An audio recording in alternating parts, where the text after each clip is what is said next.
Chapter 10. The spell begins to break. And now we must go back to Mr. and Mrs. Beaver and the 3 other children. As soon as Mr. Beaver said, "There's no time to lose," everyone began bundling themselves into coats, except Mrs. Beaver, who started picking up sacks and laying them on the table and said, "Now, Mr. Beaver, just reach down that ham, and here's a packet of tea, and there's sugar, and some matches.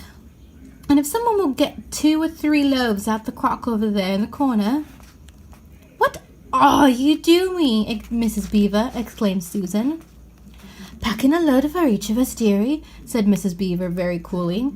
"You didn't think we'd set out on a journey with nothing to eat, did you?" "But we haven't got time," said Susan, buttoning the collar of her coat. "She may be here any minute." "That's what I say," chimed in Mr. Beaver. "Get along with you all," said his wife. "Think it over, Mr. Beaver. She can't be here for a quarter of an hour at least." "But don't we want as big of a start as we can possibly get," said Peter, "if we're to reach the stone table before her?" "You've got to remember that, Mrs. Beaver," said Susan. "As soon as she has looked in here and finds we're gone, she'll be off at top speed." "That she will," said Mrs. Beaver, "but we can't get there before her, whatever we do, for she'll be on a sledge and we'll be walking." "Then we have no hope," said Susan. "Now don't you get fussing, there's a dear," said Mrs. Beaver. "But just get half a dozen clean handkerchiefs out the drawer. Of course we've got a hope. We can't get there before her, but we can keep under cover and go by a way she won't expect, and perhaps we'll get through." "That's true enough, Mrs. Beaver," said her husband. "But it's time we were out of this." "And don't you start fussing either, Mr. Beaver," said his wife. "There, that's better. There's 5 loaves, and the smallest for the smallest of us. That's you, my dear," she added, looking at Lucy. "Oh, do please come on," said Lucy. "Well, I'm nearly ready now," answered Mrs. Beaver at last, allowing her husband to help her into her snow boots. "I suppose the sewing machine's too heavy to bring." "Yes, it is," said Mr. Beaver. "A great deal too heavy. And you don't think you'll be able to use it while we're on the run, I suppose?" "Oh, I can't abide the thought of that witch fiddling with it," said Mrs. Beaver, "and breaking it or stealing it as likely as not." "Oh, please, please, please, do hurry," said the 3 children. And so at last they all got outside, and Mr. Beaver locked the doors. "It'll delay her a bit," he said, and they set off, all carrying their loads over their shoulders. The snow had stopped, and the moon had come out when they began their journey. They went in a single file.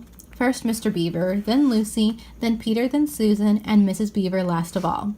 Mr. Beaver led them across the dam and on the right bank of the river, and then along a very rough sort of path among trees right down by the river bank. The sides of the valley, shining in the moonlight, towered up far above them on either hand. "Best keep down here as much as possible," he said. "She'll have to keep to the top, for you couldn't bring a sledge down here." It would have been a pretty enough scene to look at through a window from a comfortable armchair, and even as things were, Lucy enjoyed it at first. But as they went on walking and walking and walking, and as the sack she was carrying felt heavier and heavier, she began to wonder how she was going to keep up at all. And she stopped looking at the dazzling brightness of the frozen river with all its waterfalls of ice, and at the white masses of the treetops and the great glaring moon and the countless stars, and could only watch the little short legs of Mr. Beaver going pad, pad, pad, pad through the snow in front of her, as if they were never going to stop. Then the moon disappeared, and the snow began to fall once more. And at last Lucy was so tired that she was almost asleep and walking at the same time, when suddenly she found that Mr. Beaver had turned away from the riverbank to the right and was leading them steeply uphill into the very thickest bushes. And then as she came fully awake and found that Mr. Beaver was just vanishing into a little hole in the bank which had been almost hidden under the bushes until you were quite on top of it. In fact, by the time she realized what was happening, Only his short, flat tail was showing. Lucy immediately stooped down and crawled in after him. Then she heard noises of scrambling and puffing and panting behind her, and in a moment all 5 of them were inside. "Whatever is this?" said Peter's voice, sounding tired and pale in the darkness. I hope you know what I mean by a voice sounding pale. "It's an old hiding place for beavers in bad times," said Mr. Beaver, "and a great secret. It's not much of a place, but we must get a few hours' sleep." "If you hadn't all been in such a plaguey fuss when we were starting, I'd have brought some pillows," said Mrs. Beaver. It wasn't nearly such a nice cave as Mr. Tumnus's, Lucy thought. Just a hole in the ground, but dry and earthy. It was very small, so that when they all lay down, they were all a bundle of clothes together. And what with that and being warmed up by their long walk, they were really rather snug.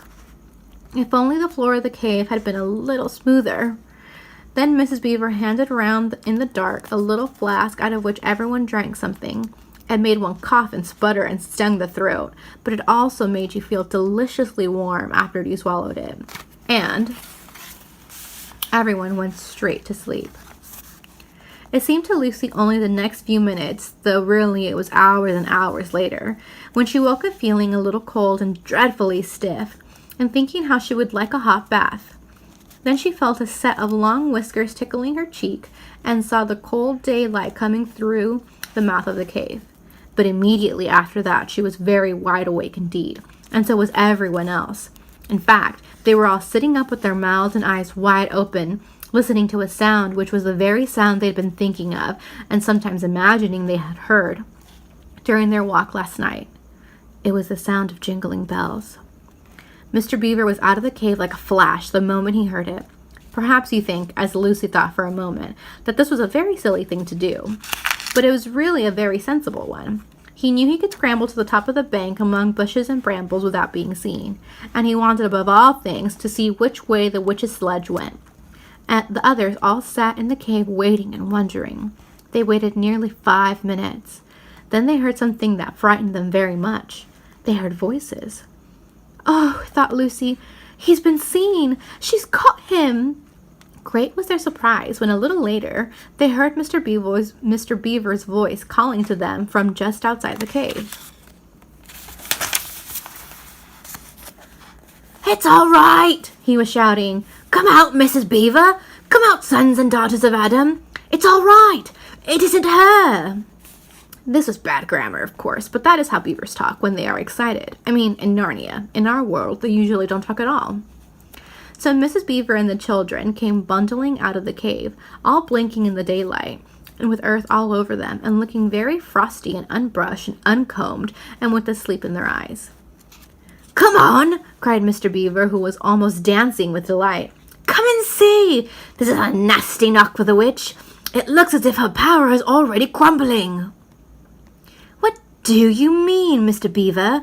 panted Peter as they all scrambled up the steep bank of the valley together. "Didn't I tell you," answered Mr. Beaver, "that she'd made it always winter and never Christmas? Didn't I tell you? Well, just come and see." And then they were all at the top and did see. It was a sledge, and it was reindeer with bells on their harness, but they were far bigger than the witch's reindeer, and they were not white but brown. And on the sledge sat a person whom everyone knew the moment they set eyes on him. He was a huge man in a bright red robe, bright as holly berries, with a hood that had fur inside it, and a great white beard that fell like a foamy waterfall over his chest. Everyone knew him because, though you see people of his sort only in Narnia, you see pictures of them and hear them talked about even in our world, the world on this side of the wardrobe door. But when you really see them in Narnia, it is rather different. Some of the pictures of Father Christmas in our world make him look only funny and jolly. But now that the children actually stood looking at him, they didn't find it quite like that. He was so big and so glad and so real that they all became quite still. They felt very glad, but also solemn. "I've come at last," he said. "She has kept me out for a long time, but I've got in at last. Aslan is on the move. The witch's magic is weakening." and Lucy felt running through her that deep shiver of gladness which you only get if you are being solemn and still. "And now," said Father Christmas, "for your presents. There is a new and better sewing machine for you, Mrs. Beaver. I will drop it in at your house as I pass." "If you please, sir," said Mrs. Beaver, making a curtsy. "It's locked up." "Locks and bolts make no difference to me," said Father Christmas. "And as for you, Mr. Beaver, when you get home you'll find your dam finished and mended, and all the leaks stopped, and a new sluice gate fitted. Mr. Beaver was so pleased that he opened his mouth very wide, and then found he couldn't say anything at all. "Peter, Adamson," said Father Christmas. "Here, sir," said Peter. "These are your presents," was the answer, "and they are tools, not toys. The time to use them is perhaps near at hand. Bear them well." With these words he handed to Peter a shield and a sword. The shield was the color of silver, and across it there ramped a red lion, as bright as the ripe strawberry at the moment when you pick it. The hilt of the sword was of gold, and it had a sheath and a sword belt and everything it needed, and it was just the right size and weight for Peter to use. Peter was silent and solemn as he received these gifts, for he felt they were very serious kinds of presents. "Susan, Eve's daughter," said Father Christmas, "these are for you." And he handed her a bow and a quiver full of arrows, and a little ivory horn. You must use the bow only in great need," he said, "for I do not mean you to fight in the battle. It does not easily miss. And when you put this horn to your lips and blow it, then wherever you are, I think help of some kind will come to you. Last of all," he said, "Lucy, Eve's daughter," and Lucy came forward. He gave her a little bottle of what looked like glass, but people said afterward that it was made of diamonds, and a small dagger. "In this bottle," he said, "there is a cordial made of the juice of one of the fire flowers that grows in the mountains of the sun. If you or any of your friends is hurt, a few drops of this will restore them. And the dagger is to defend yourself at great need, for you also are not to be in the battle." "Why, sir?" said Lucy. I don't know, but I think I could be brave enough." "That is not the point," he said, "but battles are ugly when women fight. And now," he said, suddenly looking less grave, "there is something for the moment for you all." And he brought out, I suppose from that big bag at his back, but nobody quite saw him do it, a large tray containing 5 cups and saucers, a bowl of lump sugar, a jug of cream, and a great big teapot all sizzling and piping hot.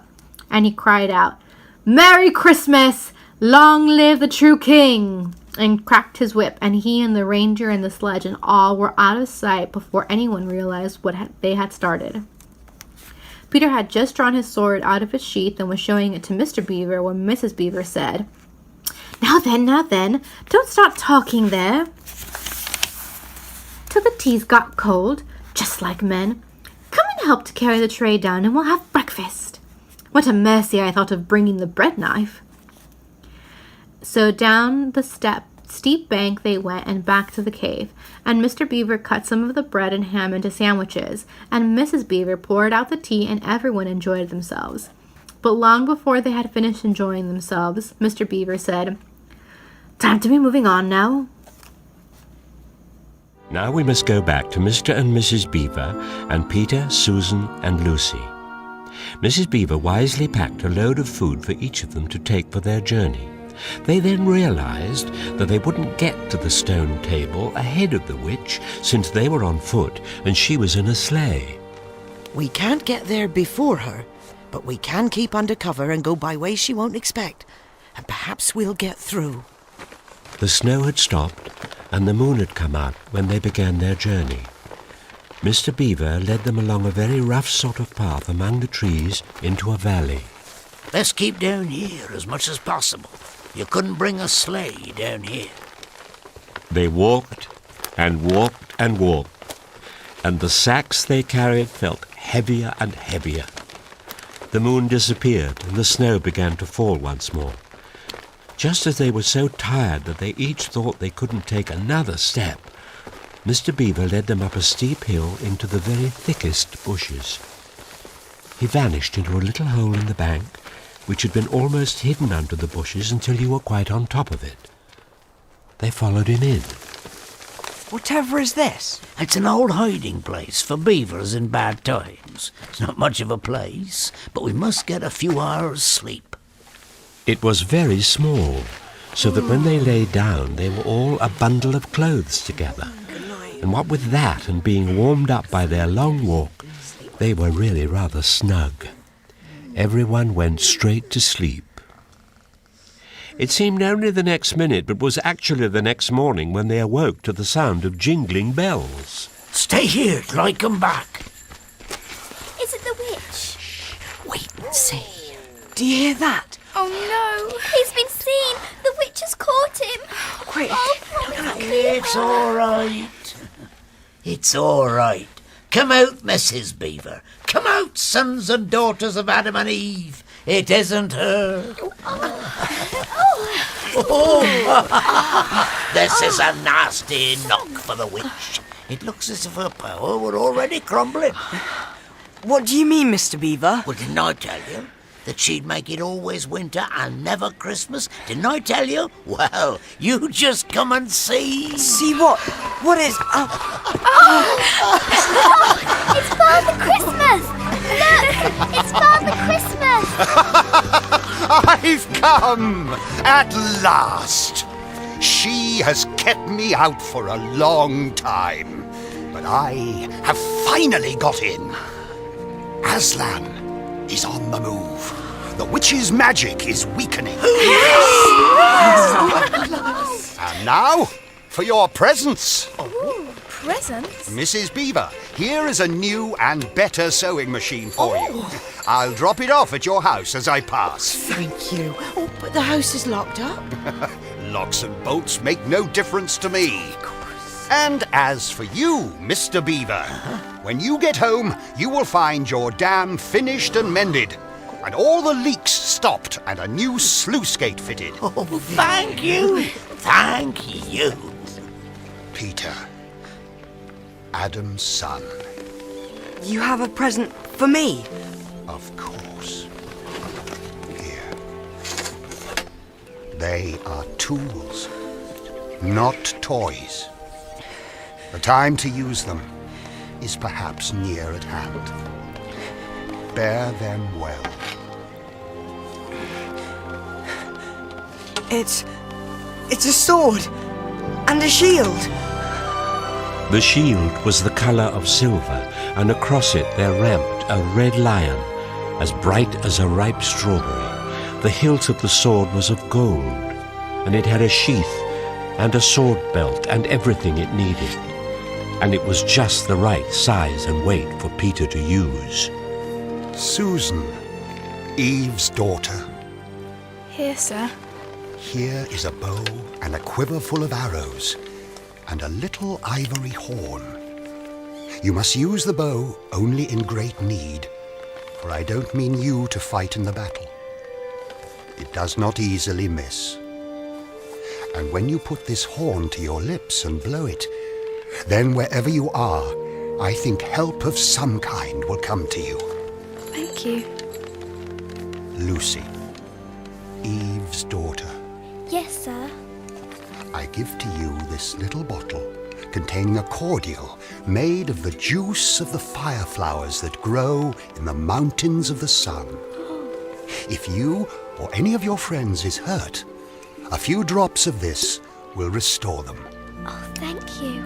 And this small dagger is to defend yourself at great need. For you also are not to be in the battle. Why, sir, I don't know, but I think I could be brave enough. That is not the point. Battles are ugly when women fight. Then he brought out a large tray containing 5 cups and saucers, a bowl of lump sugar, a jug of cream, and a great big teapot, all sizzling and piping hot. Here is something for the moment, for you all. With that, look at Merry Christmas!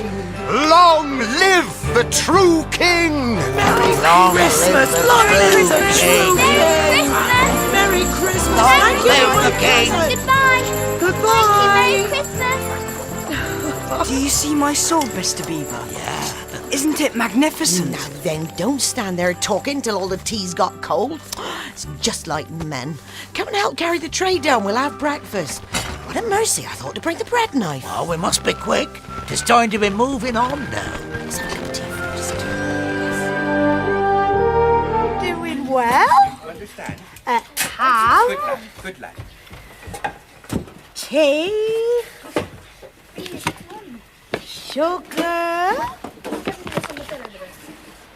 matches. Mrs. Beaver, we're wasting so much time. That's what I say. No. Oh, We can't set out on a journey with nothing to eat, can we? quiet now, quiet. Oh, I think 2 or 3 loaves out of the crock over there in the corner.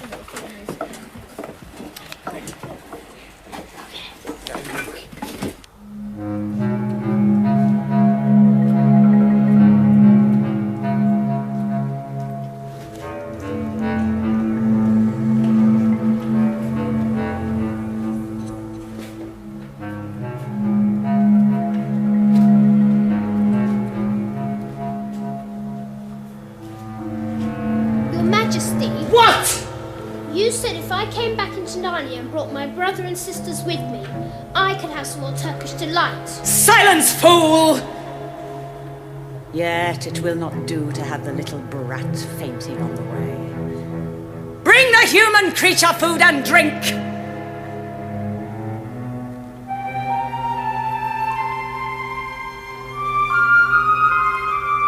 Turkish delight for the little prince.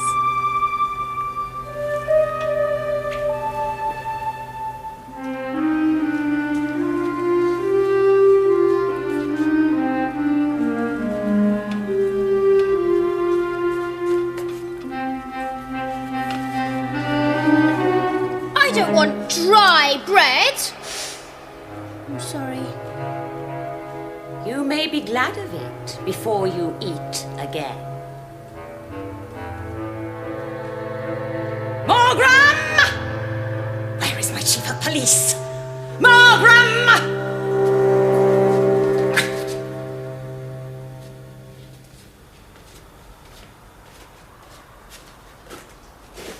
Take with you the swiftest of your wolves and go at once to the house of the beavers. There, kill everything and everyone you find. If they are already gone, make all speed to the stone table. But do not be seen. Wait for me there in hiding. You must come fast, Majesty. Yes. I have to travel many miles to the west to find a place where we can safely cross the river. If you overtake those humans before they reach the stone table, you know what to do.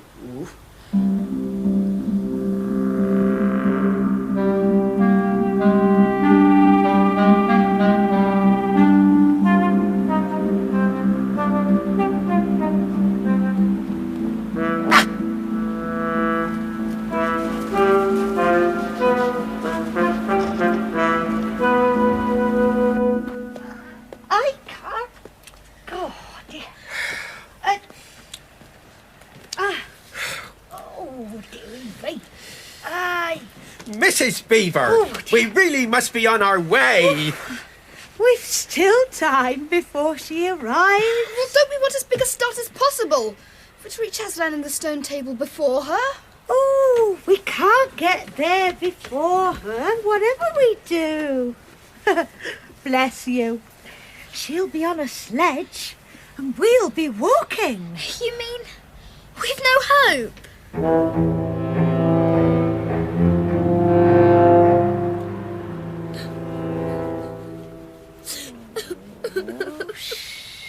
Now don't you fuss.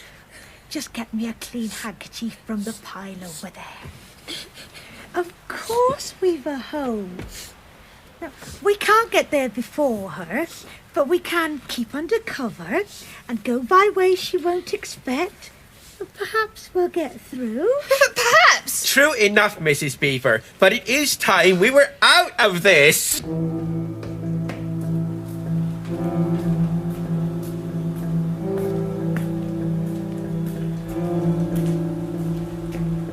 Majesty, the sledge is ready. No bells? No bells. We'll creep upon them silently. Come, you!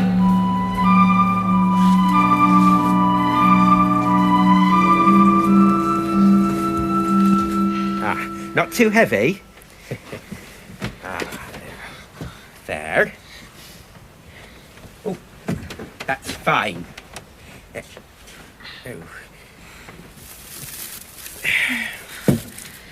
Right.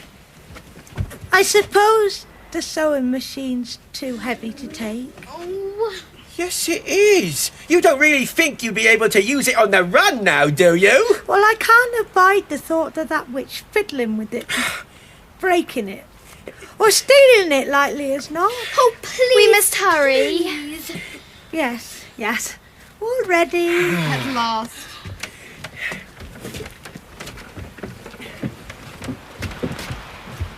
Well, let me have one final think. Then we'll go, I promise you.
Let's stay along here as much as possible. She can't come this way. Quite right, Mr. Beaver, quite right. You couldn't bring a sledge down here. Come on. That's right.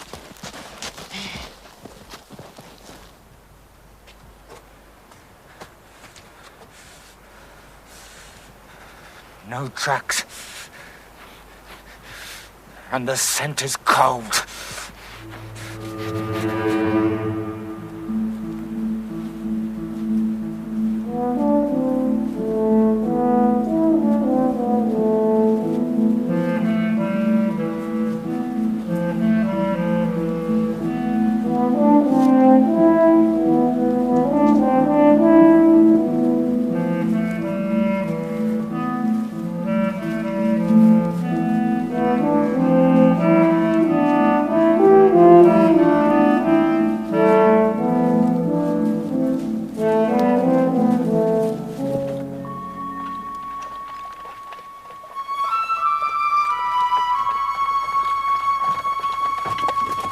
Well, do you still believe she's going to make you a king?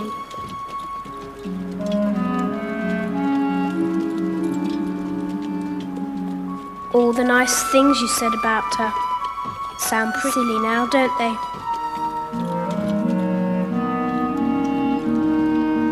Admit it, you'd give anything to be with the others now.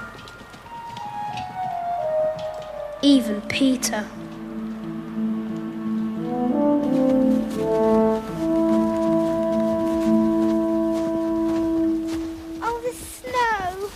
Oh, but we must be glad of it.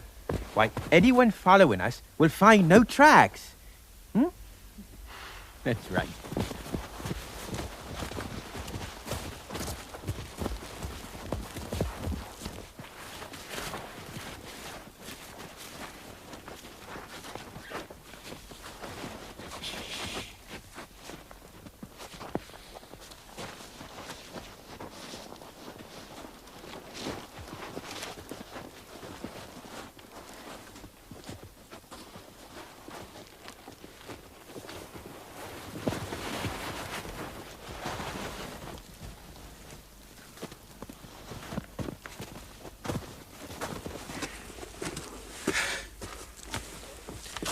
Oh, this is an old hiding place for beavers in bad times, and it's a great secret. I know it's not much of a place, but we must get a few hours' sleep. There, if you hadn't all been in such a fuss when we left, I'd have brought some pillows. Well, it's dry anyway. I wish the floor were a bit smoother. I'll never get to sleep. Ah, I've just the thing.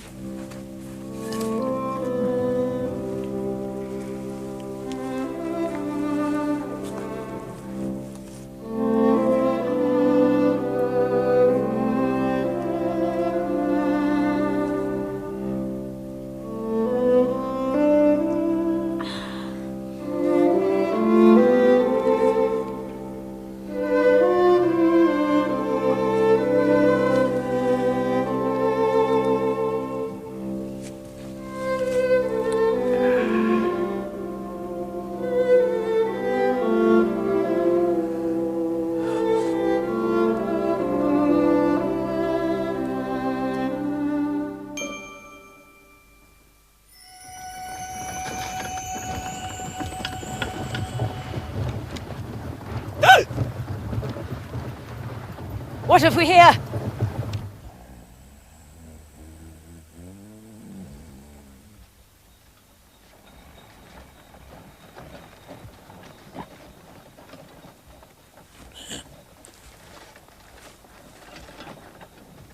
It's her. It's her.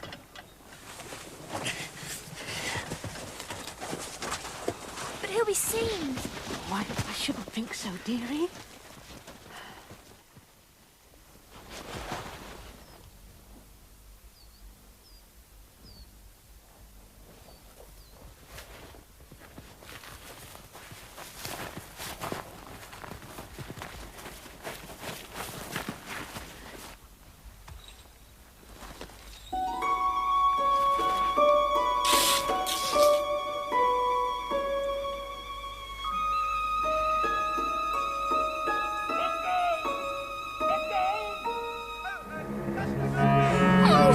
He's been seen! She's caught him! It's all right! It's all right! Come out!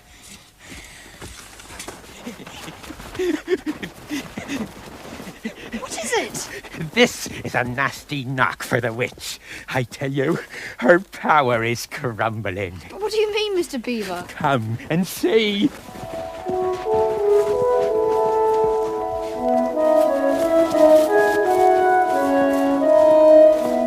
Come on. Hurry.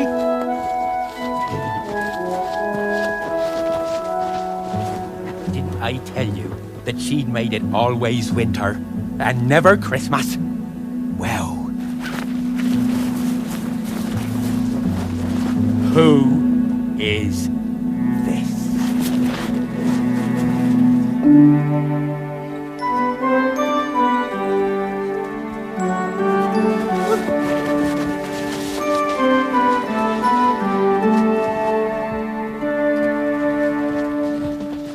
I've come at last.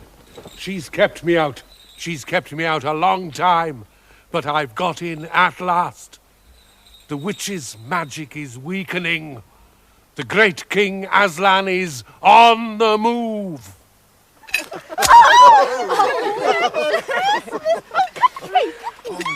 A ghost? Toast.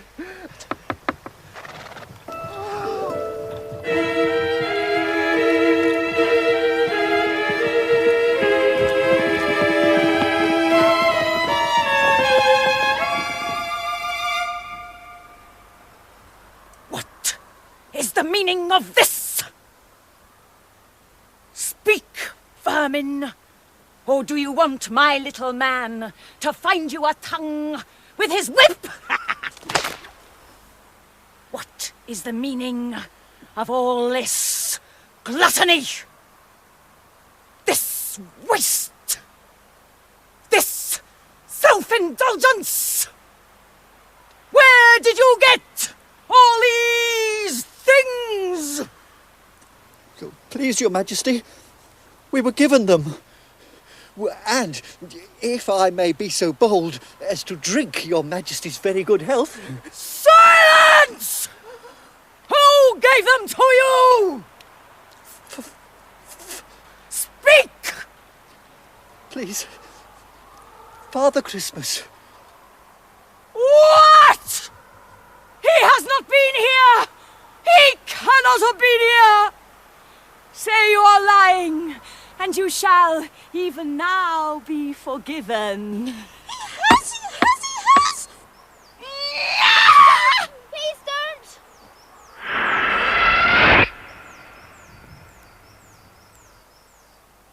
As for you,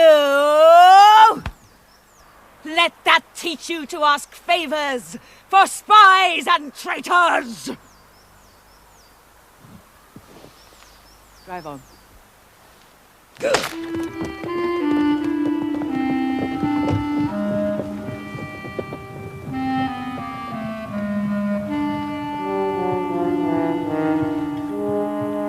And now, for your presents, Mrs. Beaver. For you, a new and better sewing machine. I'll drop it in your house as I pass.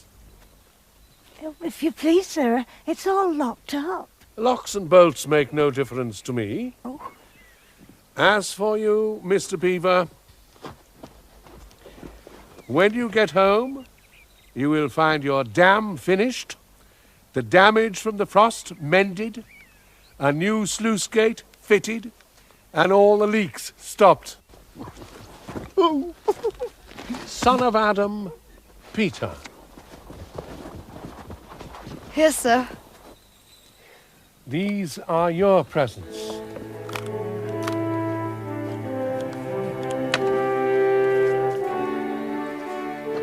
And they are tools, not toys. The time to use them may be near at hand. Bear them well.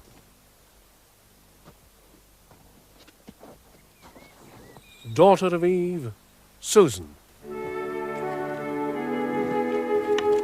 These are for you.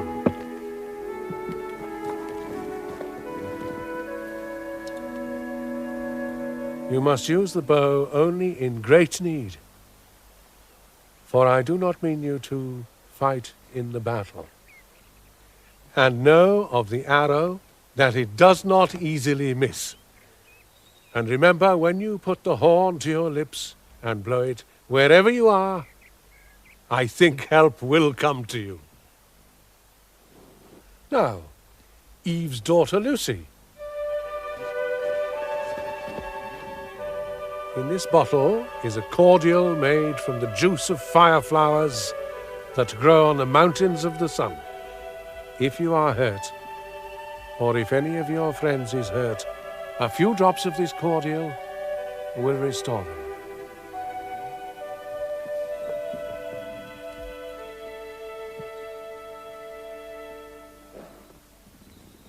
The dagger is to defend yourself, but only in time of great need. For you also are not to fight in the battle. Why can't I? I'm sure I'd be brave enough. That is not the point. After the battle, there will be other work for you to do. Now, here is something for this very moment for you all.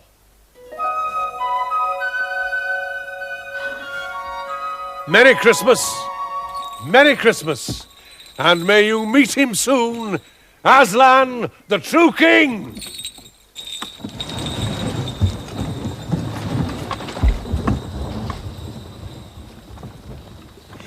My Peter, what a wonderful sword. Is it very heavy? Oh, now then. Don't stand there till the tea gets cold. Just like men. Take the tray in and we'll all have breakfast. What a mercy I thought to bring in the bread knife.